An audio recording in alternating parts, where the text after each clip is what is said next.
Merci Jésus. Merci Saint-Esprit. Que la gloire à Dieu revienne, Père. Est-ce qu'on peut acclamer Dieu pour ce qu'il va formuler de nous dans ce mois de mai? Amen. Amen. Que Dieu nous bénisse. Que ce matin, nous allons nous étaler sur le choix d'un conjoint. Mais avant de parler de ce thème, que je sais que ça intéresse beaucoup d'hommes. Alléluia. On va essayer de définir le thème du mois, épanouissement familial.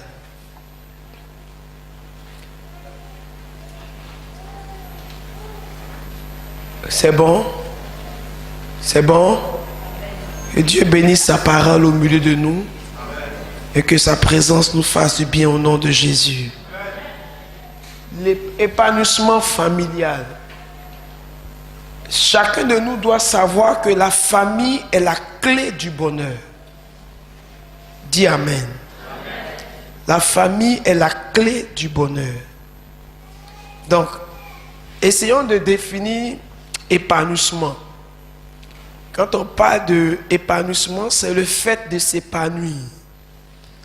Le fait d'être équilibré, d'être dans le bonheur, dans la joie. Quand on parle d'épanouissement, c'est le fait de manifester une pleine joie. Est-ce que vous comprenez un peu? Donc, dans épanouissement, nous avons la joie. Nous avons la satisfaction. Nous avons un autre mot encore, la plénitude. Dans épanouissement, nous avons encore plusieurs mots. Je suis en train de citer quelques mots. Nous avons la perfection, la plénitude, la satisfaction, la jubilation, la maturité. Amen, amen. Donc, une famille épanouie est une famille où il y a une pleine joie. Quelqu'un me suit? C'est une famille où il y a une pleine joie. C'est une famille où il y a la satisfaction. Où chacun répond aux besoins de l'autre.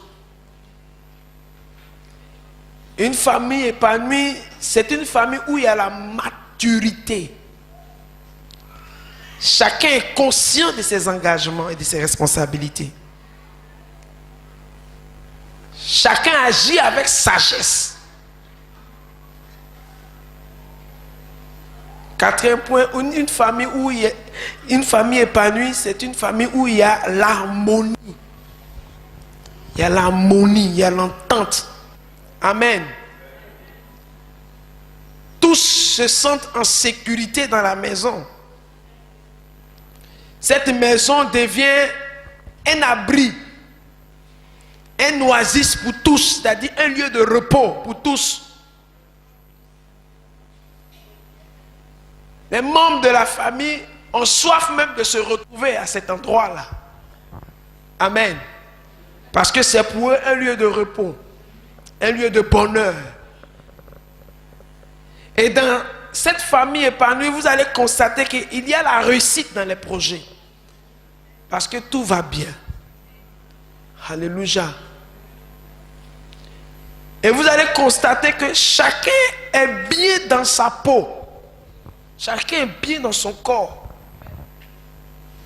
Quand quelqu'un est épanoui, les gens ont l'habitude de dire, mais mon gars André, tu es à l'aise. Hein?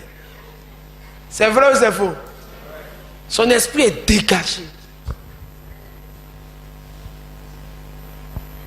Une famille épanouie, c'est une famille où il n'y a pas de crise. Trop de crises dans une famille, il n'y a pas d'épanouissement. Donc une famille qui est épanouie, il n'y a pas de crise. Les palabres à ne point finir, les casseroles qui volent, les télévisions cassées, les tables cassées. Quand on est fâché, on ne voit pas ça. C'est la paix qu'on voit dans cette famille. Dis Amen. Avant d'aller un peu plus loin, je veux dire à quelqu'un ici ce matin qu'il est important de savoir que le mariage t'engage dans des responsabilités. Tout chacun dit le lui.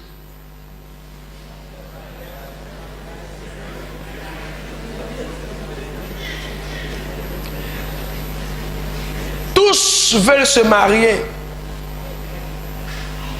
mais le mariage t'engage dans tes responsabilités. Et ce mariage doit avoir une bonne fondation.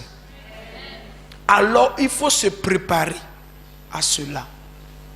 C'est ce qui va nous introduire dans notre thème, je dirais sous-thème de ce matin. Le mariage t'engage, je me répète, dans des responsabilités. Alors ce mariage doit avoir une bonne fondation. Tu dois bien commencer. Donc il faut se préparer à cela. On ne rentre pas parce qu'il faut rentrer, mais on se prépare pour rentrer dans un mariage. Dis Amen. Alors, il est important de donner ce sous-thème de ce matin, le choix d'un conjoint. Qu'est-ce que cela veut dire? Et comment faire le choix d'un conjoint? Quelles sont les questions qu'on peut se poser? Nous allons répondre à tout ça ce matin. Dis Amen. Alléluia. Il est important de se préparer. La plupart du temps, quand vous voyez que certains couples ont des problèmes, fouillez bien, vous verrez que le problème est parti certainement depuis les fiançailles, depuis le choix. Soit tu fais un bon choix, ça va. Soit tu fais un mauvais choix, ça ne va pas. Et quand ça ne va pas, tu payes le prix jusqu'à ce que Jésus revienne.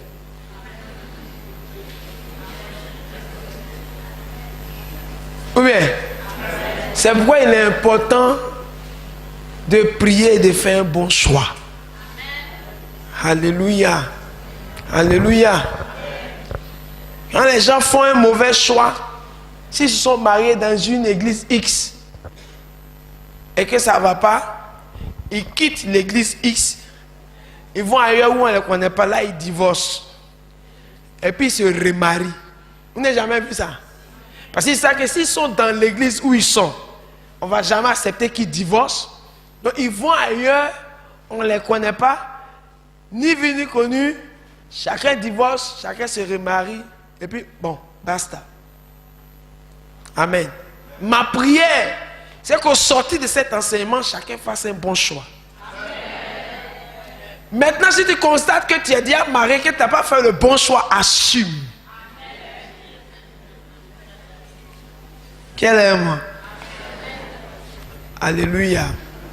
Alléluia. Le choix d'un conjoint.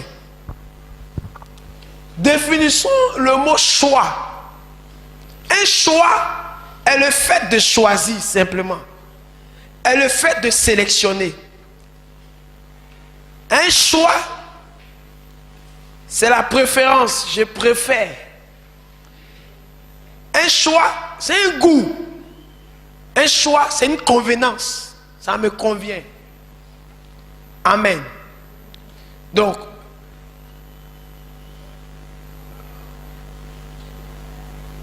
un conjoint, c'est quoi?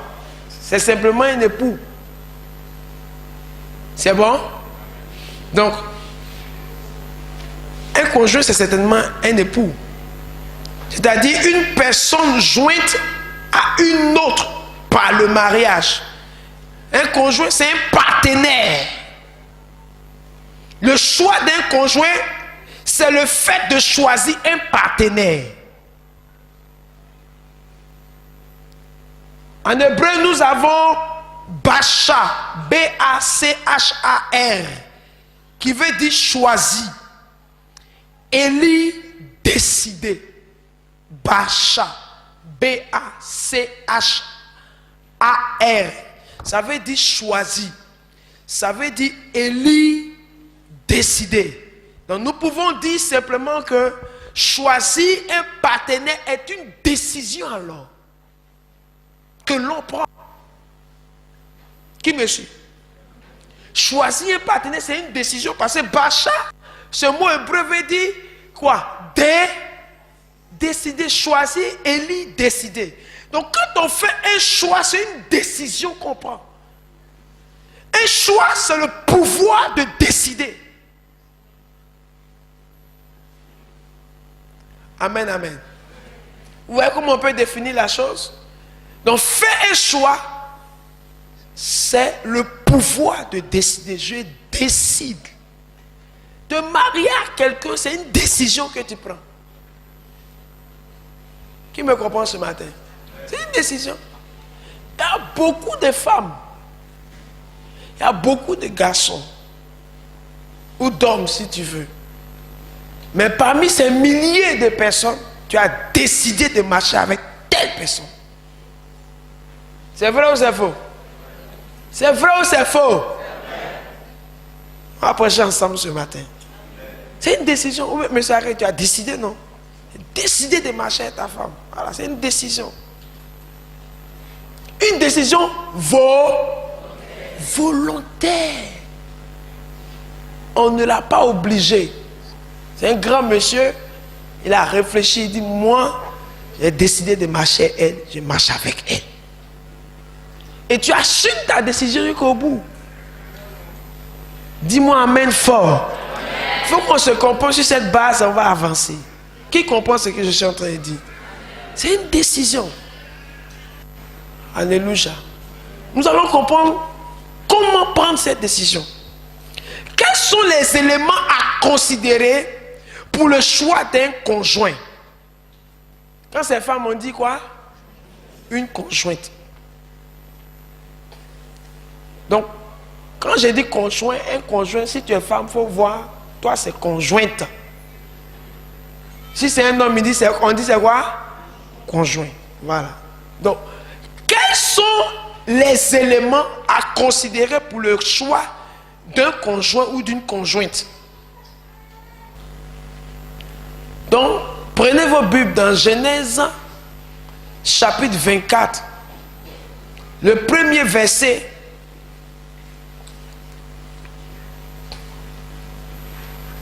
Au verset 3. Vous y êtes? Qui me suit ce matin? On est béni.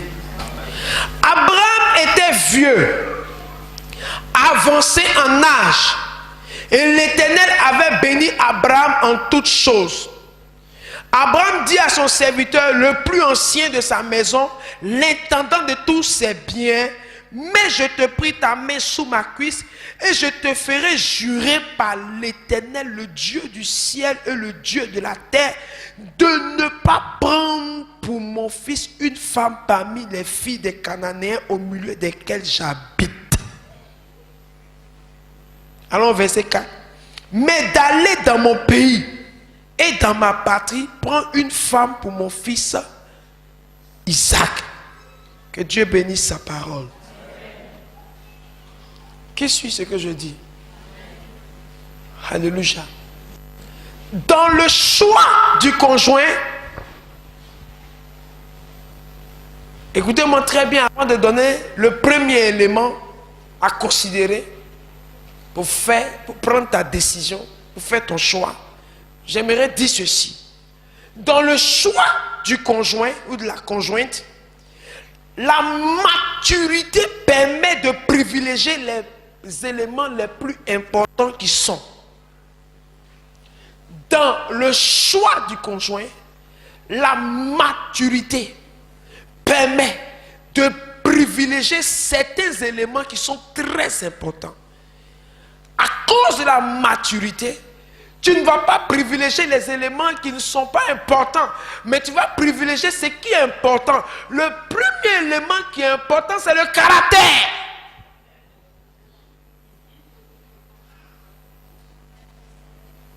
Dis-moi amen. Le caractère, l'éducation. Tu as pris quelqu'un qui est mal éduqué.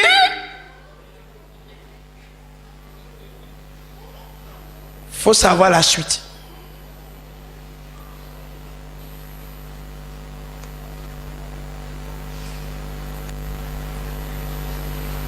Prends, mets-moi le verset 14. Le verset 14. Tu as dépassé. Le texte que nous venons de lire là nous parle d'Abraham, d'Isaac et de son serviteur Eliezer. Qu'est-ce que je veux dire? Abraham était vieux, avancé en âge.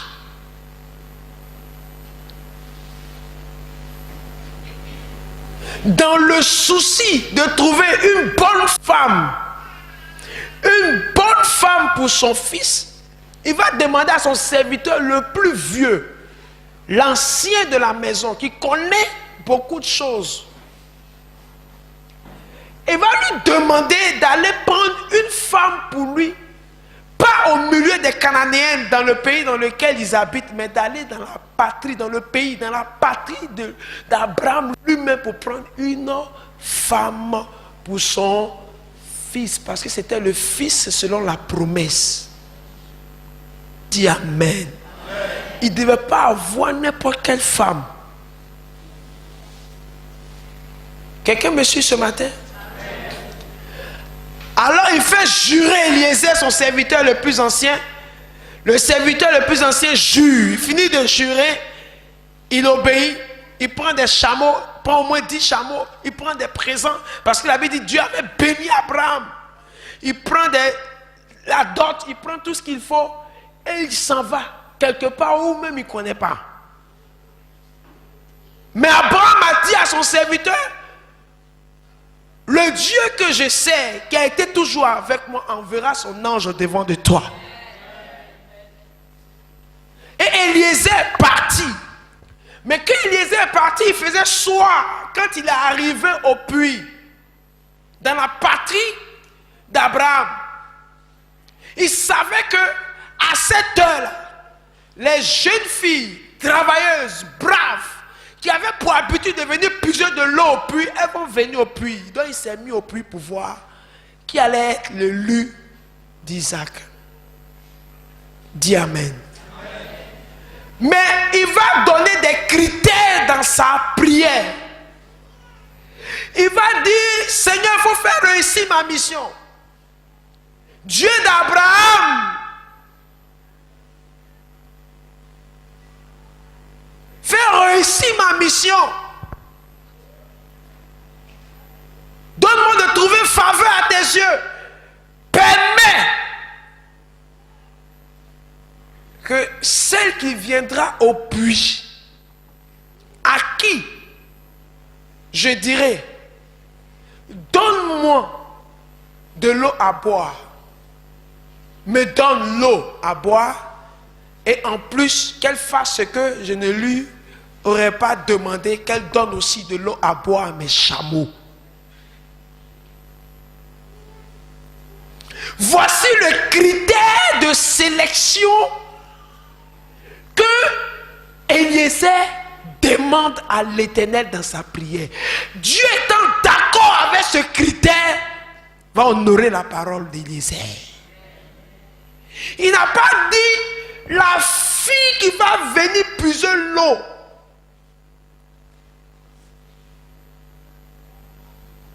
Que ce soit une jolie fille, aux longs cheveux, teint clair ou teint noir bronzé.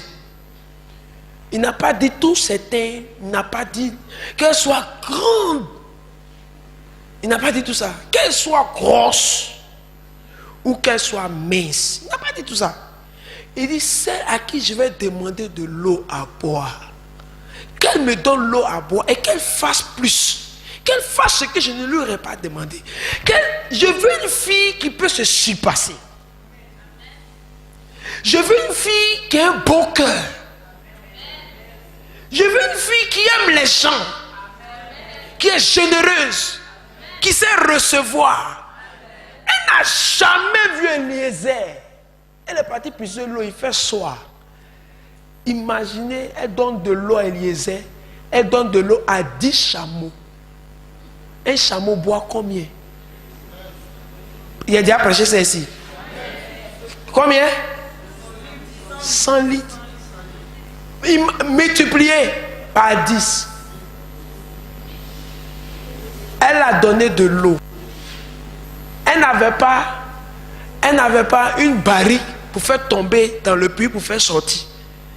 C'est un pot, tout le monde prend et puis on prend pour puiser. Donc imaginez une femme travailleuse qui a donné l'eau. Élisée était là et puis il regardait de façon stupéfaite, étonné, estomaqué. Et puis il regardait la situation, il était dépassé. Elle a démontré qu'elle était prête à aller dans un foyer. Donc, on ne choisit pas parce qu'il est joli. Ou bien lui, ces lunettes là. C'est les lunettes de l'époque.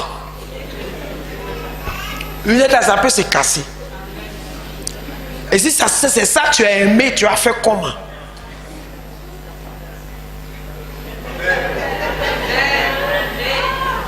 Ah, on a prêché aujourd'hui. Hein? Alléluia.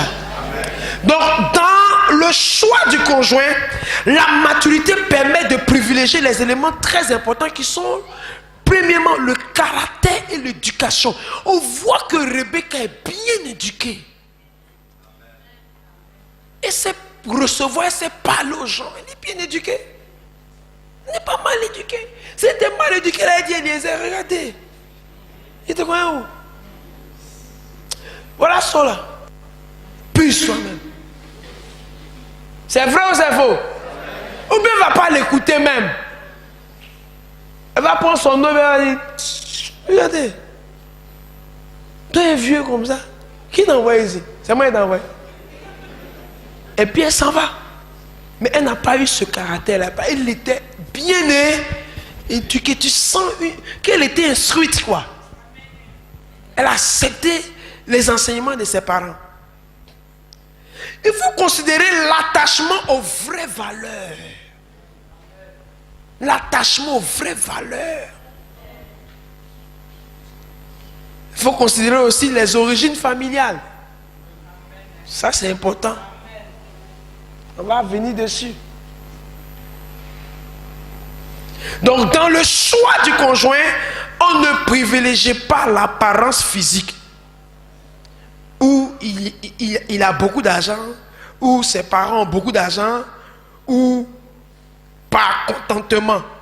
J'ai trop attendu, je vais accepter.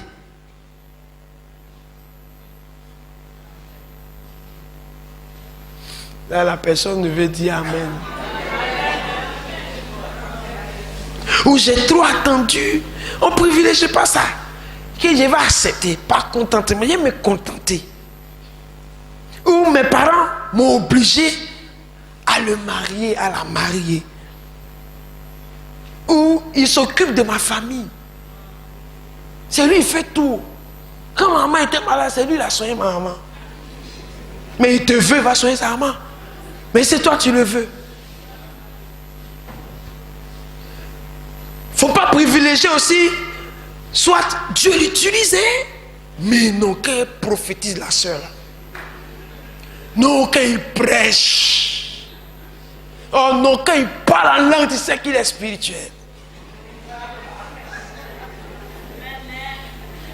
Mais il a tous ses dons, ou elle a tous ses dons, mais est-ce qu'il est prêt ou elle est prête pour être un conjoint, une conjointe? Le mariage est une autre réalité. Ce n'est pas affaire de parler en langue. Ce n'est pas affaire de dons spirituels. Ce n'est pas affaire de Dieu l'utilise. Mais Dieu peut finir de l'utiliser puis qu'il rentre dans son foyer, il est cher. Tu comprends? Cher. C-H-A-I-R. Cher. Il explotise même. Il devient une deuxième personne. Au point où tu te demandes, mais attends, c'est pas lui Dieu utilise là-bas là. Ah, il n'est pas prêt. Les choses de l'esprit sont les choses de l'esprit. Qui me comprend ce matin? Amen. Dieu va nous aider. Amen. Alléluia. Amen. Donc, le premier élément à considérer en nous appuyant sur Genèse 24, versets 2 à 4, c'est la conversion.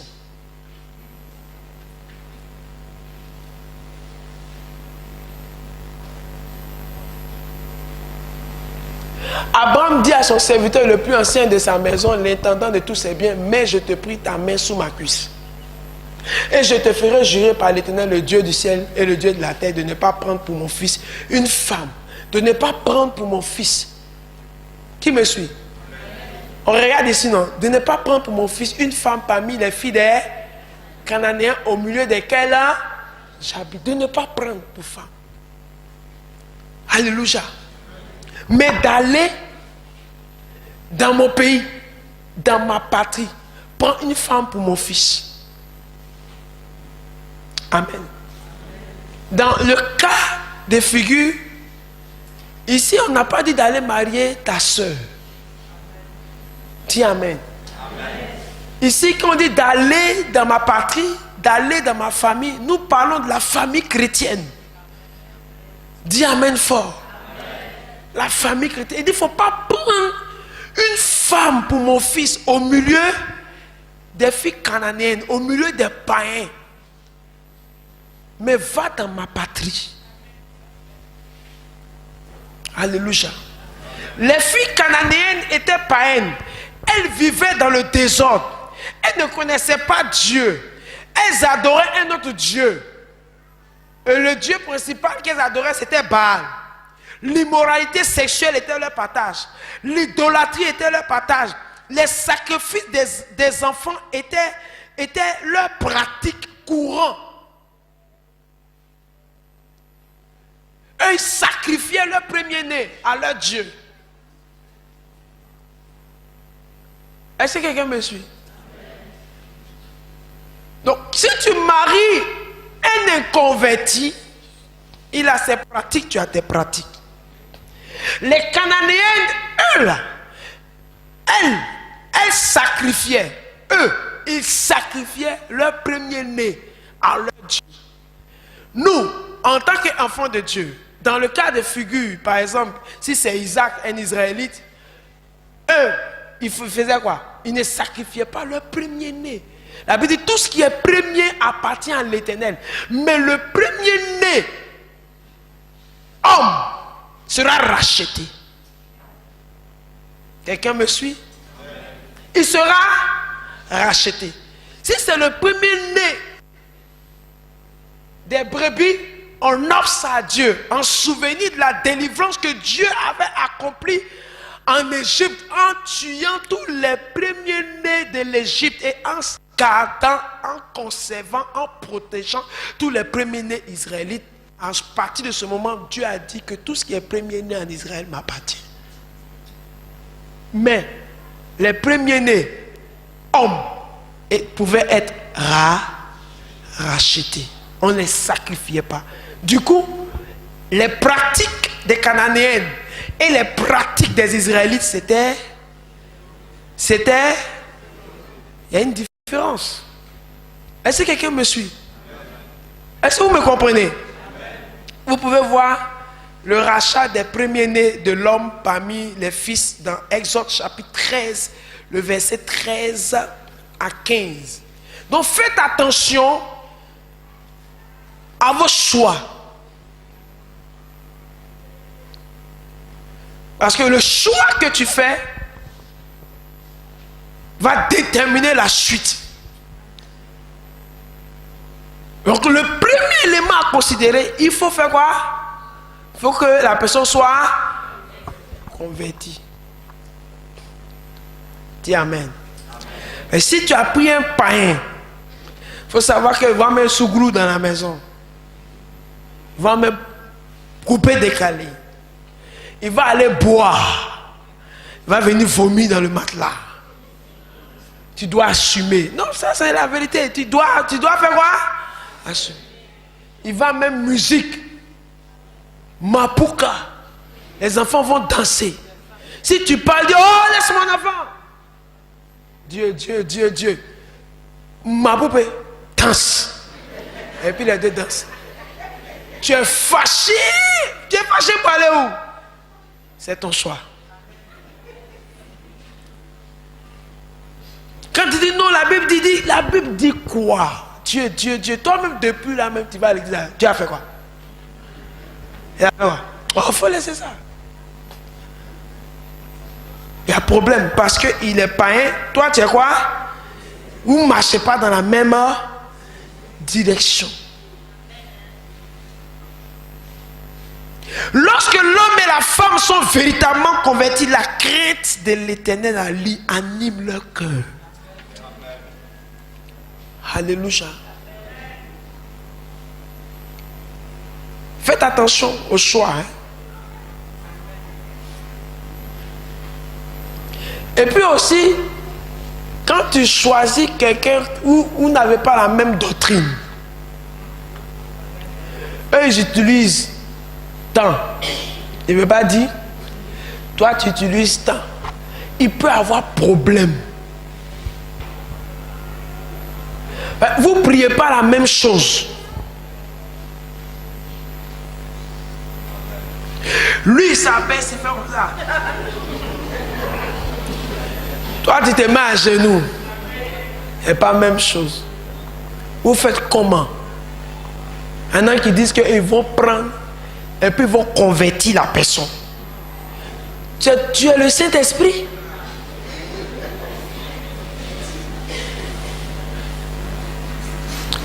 Est-ce que tu es Dieu?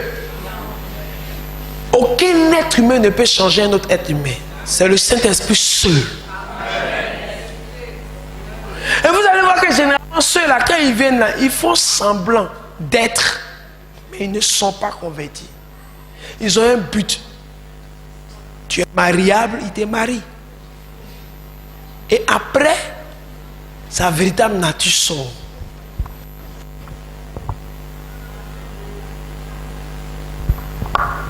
Quelqu'un est là et moi? L'apôtre Paul lui-même, il est strict là-dessus. Paul, il ne va pas à gauche, il ne va pas à droite. Il est strict là-dessus. 1 Corinthiens 7, verset 39, Bible, parole de vie. Toi, tu vas où même? Hein? 1 Corinthiens 7, 39, parole de vie.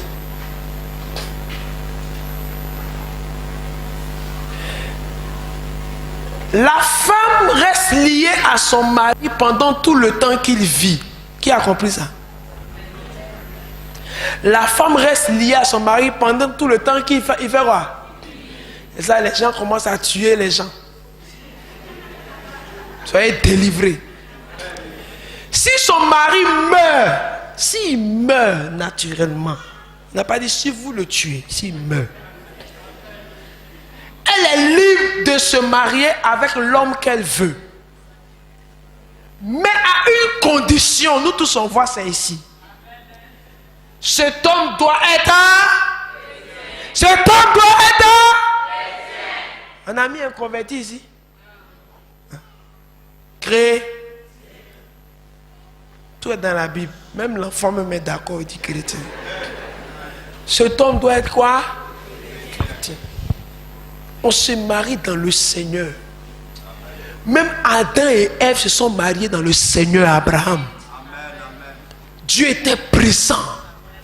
Ils sont mariés dans la présence de Dieu. Dieu vit que Adam ne devait pas, il n'est pas bon que Adam soit seul. Il a endormi. Dieu était présent. C'est lui qui a endormi Abraham. Adam, pardon, merci. Tu es béni mon fils. C'est lui qui a endormi qui? Adam. Quand il a fait endormir, il a ouvert la chair. Il n'a pas pris la chair, il a pris l'os. Et puis il a façonné la femme. Et puis c'est lui-même qui a envoyé Ève vers qui? Adam. Quand Adam l'a vu, il dit voici. Le voici montre que la chose est sous ses yeux. Celle qui est os de mes os, chair de ma chair, on l'appellera dans la version Martin, il dit, on l'appellera Homès, parce qu'elle a été prise de l'homme. On l'appellera femme, Isha, parce qu'elle a été prise de l'homme, Ish, en hébreu. Quelqu'un l'aime, hein? Dieu était présent.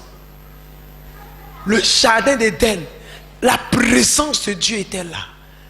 Adam et Ève pouvaient entendre facilement la voix de Dieu.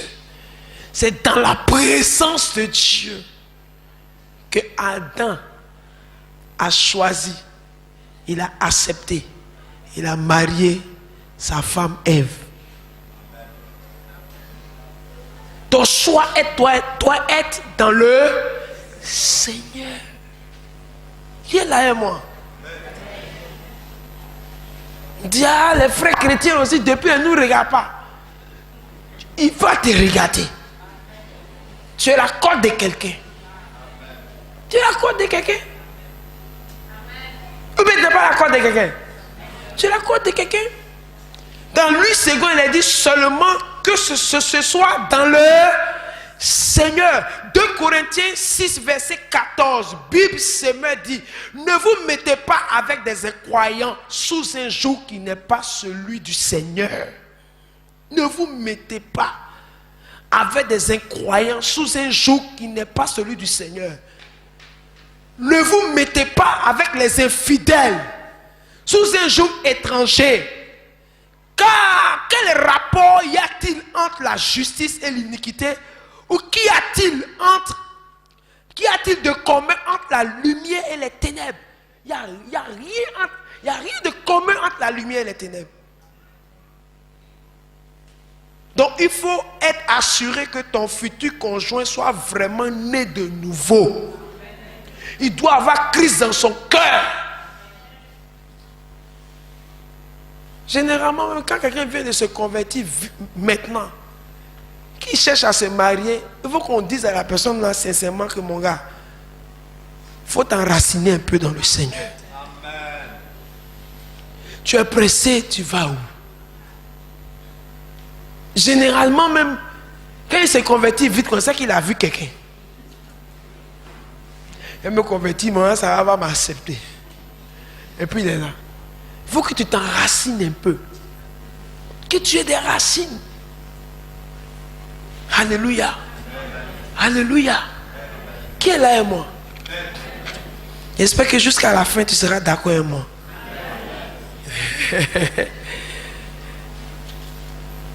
Donc au-delà du caractère, de l'exemple que nous venons de donner sur Rebecca, le premier point que nous donnons, qu'on doit considérer pour décider de marcher avec quelqu'un, pour faire ce choix, il faut que la personne soit convertie parce que nous sommes des chrétiens. Il faut qu'il soit dans le Seigneur. Il faut qu'il ait Jésus dans son cœur. Il faut qu'il ait la crainte de Dieu dans son cœur. Deuxième point qu'il faut considérer, on voit dans Genèse chapitre 2, le verset 18. L'Éternel Dieu dit, il n'est pas bon que l'homme soit seul, je lui ferai une aide semblable à lui. C'est-à-dire, je lui ferai, je vais former, je vais créer, je vais façonner son vis-à-vis. Je vais faire une aide qui lui corresponde. Une aide qui lui convienne parfaitement. Mâle et femelle, les animaux sont passés. Il n'a pas vu pour lui dedans. La Bible dit, Adam ne vit point d'être semblable à lui. Lui-même, Dieu lui a donné de prendre conscience. Il était le seul qui n'était pas couplé. Les animaux étaient déjà couplés. Donc Dieu fait passer les coupes devant. Et la Bible dit, Adam ne vit pas d'être semblable. Et la Bible dit, Dieu dit, il n'est pas bon que l'homme soit seul, je lui ferai une aide semblable. Adam constate qu'il n'a pas d'aide semblable et Dieu lui-même confirme qu'il n'est pas bon. Alors il fait endormir Adam, il retire la corde pour façonner la femme. Il n'a pas pris la terre pour façonner la femme, mais il a pris ce qui était déjà raffiné en l'homme, la corde, pour façonner la femme. Femme, tu es raffinée par l'Éternel. Et il a façonné la femme. Pour dire tout simplement que ce n'est pas une autre matière qu'il a pris pour faire la femme, mais c'est la matière déjà raffinée en l'homme qu'il a façonné la femme pour qu'elle soit un élément complémentaire. Que ce ne soit pas une autre personne, mais que ce soit la même matière là, pour dire que les deux feront un. Qui me comprend ce matin? Tu es béni si tu comprends ce que je suis en train de dire. Donc, quand je parle d'être semblable, je parle d'une compagne. Je parle d'une amie. Une amie.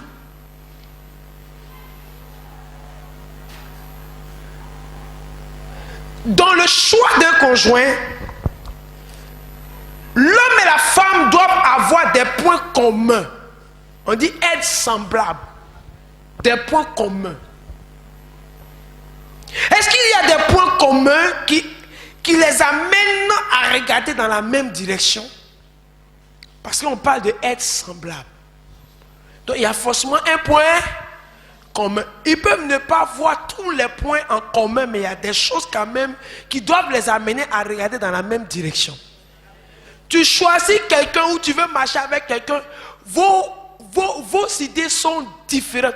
Il n'y a pas de point commun. Il n'y a même pas quelque chose qui peut vous mettre ensemble pour aller dans la même direction. Il y a problème. Qui est là et moi? Il y a problème. Donc, il faut regarder la ressemblance. Il y a quoi qu'il y a de commun entre toi et lui?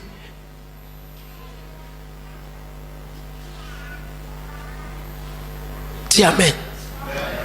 Est-ce que tu me suis? Il y a quoi de commun? Il y a des gens, quand les réveillent, il n'y a rien de commun. Ils n'ont pas la même manière de voir. Ils n'ont pas la même manière de comprendre. Il n'y a rien de commun, mais ils disent c'est. Moi, je ne comprends pas.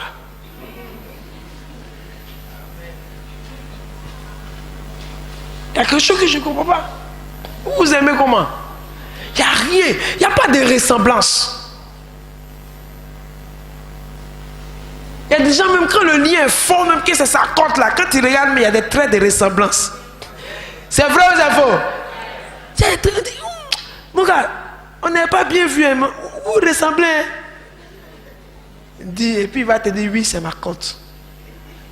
Elle a été tirée de moi. Au départ, on peut ne pas voir, mais quand ils se marient, tu vois ça. Tu vois la gloire de Dieu sur leur vie.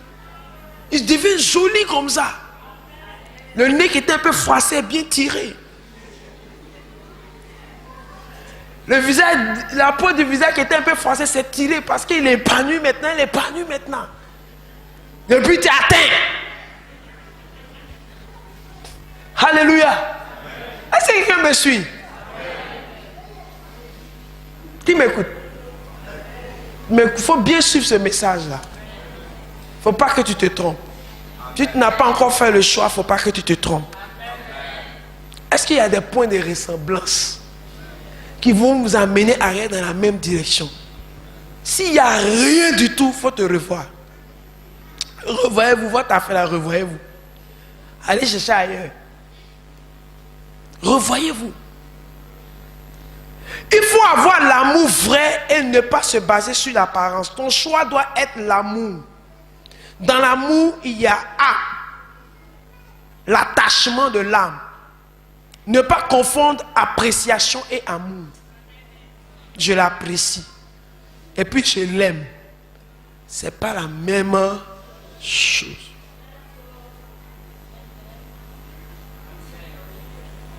Je l'apprécie. Bon, je l'apprécie. Écoutez, C'est pas après si tu vas prendre pour aller faire mariage. Si c'est après si tu vas prendre pour aller dormir dans le même lit, il va avoir problème demain. C'est amour qui va t'envoyer là-bas. Parce que l'amour supporte, mais apprécie là. Ça ne supporte pas tout, hein. Non, je l'apprécie, c'est un jeune homme, c'est une jeune fille, je l'apprécie. Puis on dit, est-ce que tu l'aimes? Non, je l'apprécie. Toi, si tu viens devant mon petit, je l'apprécie, tu es disqualifié. Tu ne prends pas mon enfant dans l'appréciation. Parce que t'aimer, tu peux apprécier une autre.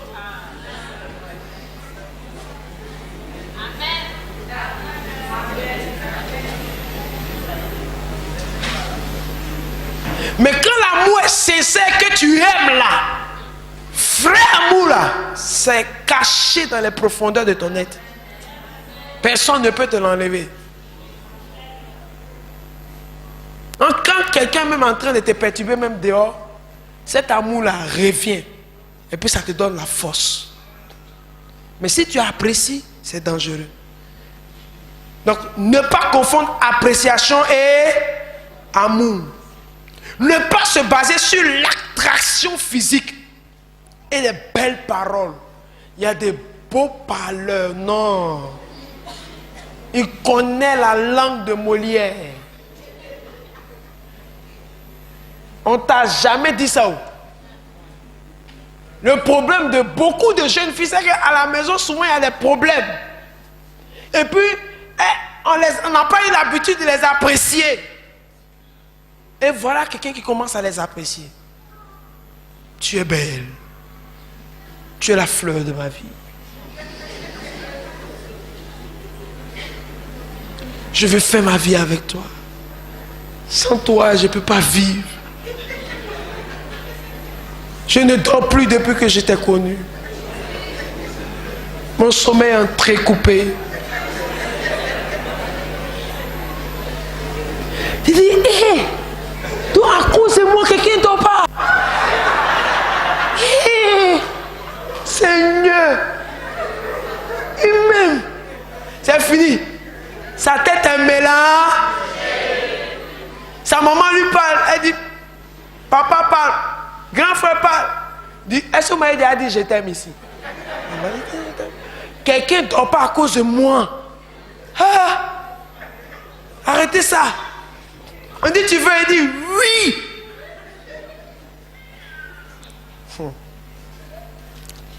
La vie ne se construit pas sur les mots et le physique. Le corps vieillit.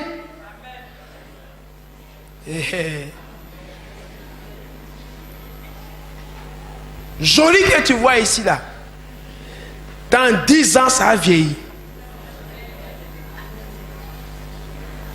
Donc le corps vieillit. Et la vie ne se construit pas sur des mots de je ne peux pas vivre sans toi. Je ne peux pas respirer sans toi. Il respire bien et puis il ne peut pas respirer. Il faut faire attention pour reconnaître les fanfares. Comment on dit ça? Les fanfarons. Il faut faire attention. C'est des bavards, des beaux parleurs. Il y a quelqu'un qui a dit menteur. Et pas moi, elle a dit, elle répétait menteur. Tout ce qu'il dit du début à la fin, c'est mensonge. Il ne travaille même pas là, à la BCC. Il est technicien de surface là-bas.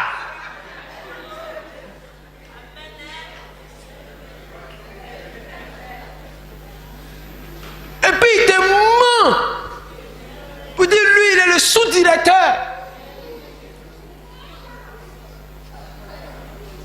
Ah, toi, tu as eu ton sous-directeur. Bientôt, il sera le directeur. Entends les techniques. Tu connais technicien de surface? Technicien de surface. Il nettoie. Quand les gens sont partis, c'est lui qui nettoie. C'est un travail noble. Ces gens se battent dedans, ils gagnent leur pain dedans. C'est un travail noble qu'on ne méprise pas. Mais je suis en train de t'expliquer quelque chose pour dire qu'il est technicien de surface. Il dit les sous-directeurs. Regarde la mage. C'est un menteur de première classe. Il faut prier pour avoir le discernement. Il faut me dire amen fort. Est-ce que quelqu'un me suit? Il faut que vous ayez des points de ressemblance. Tu veux choisir quelqu'un, il faut le regarder bien. Est-ce que vous avez des points communs? Est-ce qu'il y a des choses que vous aimez? De commun quand même. C'est important. Est-ce que quand vous parlez là, ça va dans la même direction? Des gens qui passent le temps à faire parlable. Il y a quelque chose qui ne va pas. Non, qui ne veut pas répondre. Ils sont dedans. Troisième point à considérer, c'est de rechercher la volonté de Dieu. Donc la conversion, on peut même prendre un autre point aussi, on peut parler de ça, le caractère dont on a parlé, la conversion, et puis quoi? La ressemblance. Nous sommes en train de parler de rechercher la volonté de Dieu. Genèse chapitre 24, verset 12 à 16, et le verset 26 à 27. Comme Eliezer, il faut rechercher la volonté de Dieu par la prière. Il faut rechercher. Genèse 24, verset 12. Il faut rechercher la volonté de Dieu par la prière. Quand Eliezer partait chercher une femme pour Isaac, le fils d'Abraham, il a prié. C'est vrai qu'Abraham l'a fait jurer, il est parti, mais il a prié. Il a demandé au Seigneur de faire réussir sa mission, de permettre qu'il trouve ce qu'il doit trouver. Amen. Donc, pour rechercher la volonté de Dieu, il faut prier. Dis amen fort. Amen. Beaucoup n'interrogent pas Dieu, mais ils agissent par leur propre volonté. Je vais prendre une décision, je dois prier. C'est bon? Je dois prier. Beaucoup sont sur les conseils des amis, des camarades. J'ai dit, on dit quoi? Quand tu le regardes là, quand tu la regardes, ça peut aller, non? Est-ce que dans 20 ans, l'ami là, il sera là, peut-être aux États-Unis? Tu vas l'appeler pour lui demander? Demande à Dieu qu'il sera toujours avec toi partout où tu es, partout où tu seras, il sera là. Il faut demander à Dieu. Il faut chercher sa volonté. Il faut prier Dieu pour avoir sa direction. Il y en a qui disent que je veux la volonté de Dieu. Mais la volonté de Dieu, quand tu pries là, elle n'est pas ailleurs que sur ton cœur. Dieu va mettre ça sur ton cœur. Quand Adam s'est réveillé et qu'on a envoyé Ève, Dieu a envoyé Ève vers lui, qui lui a dit que c'est os de ses os et puis chair des âges. Il a vu dedans? Il n'a pas vu dedans. Adam n'a pas vu dedans. Quand il s'est réveillé, voici Ève qui est formée. Mais il a senti ça sur son cœur. C'est vrai ou c'est faux? Il était convaincu. La volonté de Dieu va se poser sur ton cœur. Mais il y a des gens, leur cœur est déjà rentré dedans. Et puis ils s'en vont, Seigneur, c'est qui tu as dans le cœur, c'est ça que tu vas entendre. Quelqu'un qui a déjà pris sa décision et puis qui va aller imposer ça à Dieu. Dieu ne te parle plus, hein. C'est ta propre voix que tu vas entendre. Et puis Dieu, il n'est pas bavard. Quand il t'a parlé là, il faut prêter attention. Il n'est pas bavard. On ne joue pas avec Dieu. Il t'a déjà parlé, puis il t'a encore. Seigneur, si c'est toi, Seigneur, si c'est toi. Il ne parle plus, puis il te regarde. Il t'a parlé. Toi-même, dans ton cœur, là, tu sais ce que Dieu t'a dit. Mais comme tu veux imposer ta volonté à Dieu, tu t'en fais 40 jours. Et quand tu sors, tu dis, oui, Dieu m'a parlé. Dieu ne t'a pas parlé, c'est ta chair. Bon, qui t'a parlé? Recherchez la volonté de Dieu. Les amis vont vous donner des conseils, c'est vrai. De temps en temps, on peut écouter un peu l'appréciation des amis, ça et là. Et puis des gens expérimentés, ils vont t'écouter. Mais vous et ces personnes-là, vous devez prier pour ne pas faire d'erreur. Qui me suit? Quand quelqu'un te soutient, que tu soutiens aussi la personne, vous priez. Tu peux avoir un point de vue. Et puis ça peut ne pas être juste. Et si la personne est une personne d'esprit, peut ouvrir ton esprit là-dessus. Dis que je sens vraiment que ça, c'est pas juste. Ou bien on n'a qu'à faire comme ça. Tu sens que la personne prie, puis la personne te soutient. Mais vous partez prendre conseil chez des gens même qui ne prient pas. Et puis souvent chez les païens. Il va te donner quel conseil? Quel est moi? C'est quel conseil il va te donner? Si il ne veut pas, laisse-la. Et t'envoie un nouveau. C'est pas ça? Et c'est comme ça, ils règlent l'affaire. Ils ne sont pas pressés. Ils règlent l'affaire, pardon. Et vite, vite. Et puis bon, ils s'en vont. 4e point. Pour le choix d'un conjoint, l'élément qu'il faut trouver, il faut rechercher. Ne pas faire un choix d'un conjoint ou d'une conjointe sur la base d'une révélation seulement. Dieu m'a dit. Dieu m'a dit. Si Dieu t'a dit, il va me dire. Avant, là, c'était à la mode. Hein? Dieu m'a dit. Et quand les jeunes gens, jeunes filles qui ne sont pas bien assises dans la foi, là, quand ils entendent Dieu m'a dit, leur cœur bat. Dieu m'a dit. Hé, c'est Dieu. Moi, je ne l'aime pas. Mais il dit, Dieu dit. C'est la volonté de Dieu. On appelle ça VD. C'est la vidéo. Vidéo. VD. Si Dieu lui a dit là, Dieu va me dire aussi. Ou bien j'ai fait un songe. J'ai fait un rêve là. On est parti à la plage. Dans le rêve là, tu étais assis comme ça à côté de moi. Et puis moi aussi, j'étais assis comme ça. Tu es ma femme, oh. Tu vois, non? Enfin, où vous êtes vus à la plage là, il te convoitait avant.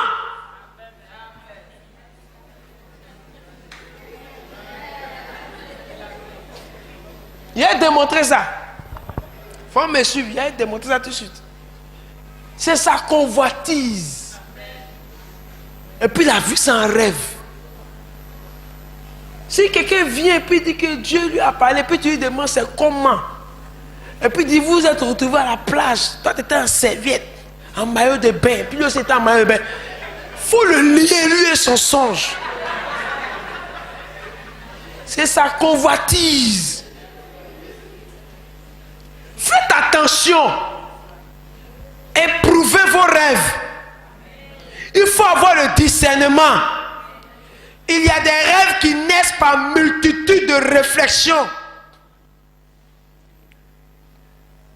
Quand tu réfléchis trop à quelque chose, tu rêves là-dessus. C'est vrai ou c'est faux? Tu rêves là-dessus. Il faut examiner ce que tu vois, ce que tu entends, ce que tu reçois. Et comparer ça à la parole de Dieu. Ecclésiaste chapitre 5 verset 2. Bible Sémé dit, les rêves naissent de la multitude des occupations. Je vais plus loin dans la Bible, parole de vie, il a dit, quand on a trop de soucis, on fait des rêves.